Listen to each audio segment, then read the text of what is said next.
रहस्यमय महल की भूतनी। अरावली की पहाड़ियों के बीच स्थित एक महल की कहानी है।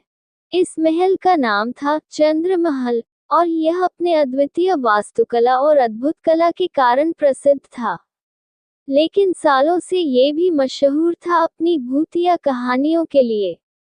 इस महल का निर्माण राजा वीर प्रताप सिंह ने करवाया था, जो अपने समय के बहुत ही वीर और बहादुर राजा थे। महल का वास्तुकला अद्वितीय था और इसकी सुंदरता चारों ओर प्रसिद्ध थी।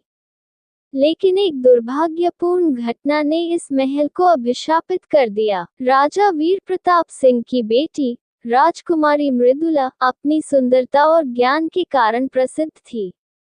वह बहुत ही दयालु और स्नेही थी और अपने पिता के लिए प्रेरणा स्रोत थी। लेकिन एक दिन एक पड़ोसी राज्य के राजा, जो अधर्मी और ईर्ष्यालु था, ने चंद्रमहल पर आक्रमण करने की योजना बनाई। रात का समय था और महल में उत्सव का माहौल था। राजा वीर प्रताप सिंह ने अपनी बेटी की बुद्धिमानी और साहस को देखकर उसे राजमहल की सुरक्षा का भार सौंप दिया था। उसी रात आक्रमणकारी राजा ने चुपके से महल में प्रवेश किया और एक भीषण युद्ध छिड़ गया। राजकुमारी मृदुला ने अपनी वीरता और साहस से धूर्त राजा का सामना किया। लेकिन दुर्भाग्यवश एक धोखेबाज सैनिक ने मृदुला को धोखा देकर उसे मार डाला। उसकी मौत के बाद कहा जाता है कि उसके आत्मा ने महल को कभी नहीं छोड़ा। उसकी आत्मा महल के हर कोने में महसूस की जाती थी। महलों में रात होते ही राजा वीर प्रताप सिंह ने देखा कि उनकी बेटी की आत्मा रोते हुए महल के गलियारों में घूमती थी। कई सेवकों ने भी बताया कि उन्होंने मृदुला को महल में देखा है। लोगों की डर से महल धीरे धीरे खाली हो गया और वीरान हो गया। सालों बाद एक युवा पुरातत्वविद, जिसका नाम था अर्जुन, चंद्रमहल की कहानियों से बहुत प्रभावित हुआ। अर्जुन बहुत ही साहसी और जिज्ञासु था और उसने ठान लिया कि वह इस रहस्य को सुलझाकर रहेगा। अर्जुन ने महल का दौरा किया और वहां की हर कोने को बारीकी से देखा। उसे महल की सुंदरता और गरिमा से मोहित हो गया। लेकिन रात होते ही उसे अद्भुत और रहस्यमयी आवाजें सुनाई देने लगी।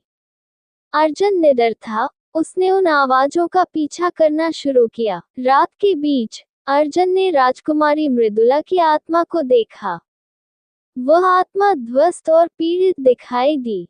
अर्जुन ने उसके साथ बातचीत करने की कोशिश की और उसे निडरता से आश्वासन दिया कि वह उसकी मदद करेगा। मृदुला की आत्मा ने अर्जुन को बताया कि उसकी आत्मा तभी शांत होगी जब अधर्मी राजा और उसके सैनिकों को उनकी करनी का एहसास हो जाएगा। अर्जुन ने ये सबक लिया और उसने इतिहास के पन्नों को खंगाला। अर्जुन ने बहुत खोजबीन की और आखिरकार एक दिन उसने उस अधर्मी राजा के वंशजों के भयावह कर्मों का पर्दाफाश किया। वह सबूत लेकर चंद्रमहल लौटा और वहां एक बड़ा अनुष्ठान कर मृदुला की आत्मा को शांति दी। उस घटना के बाद चंद्रमहल की भयंकर कहानियां समाप्त हो गईं। लोगों ने फिर से महल में आना जाना शुरू किया और उसकी सुंदरता का आनंद लिया। अर्जुन की बहादुरी और असाधारण कथा ने उसे एक महानायक बना दिया। आज भी चंद्रमहल अपनी रहस्यमयी महिमा और अद्वितीय वास्तुकला के लिए प्रसिद्ध है, लेकिन लोगों को मृदुला की आत्मा का साया अब कभी महसूस नहीं होता।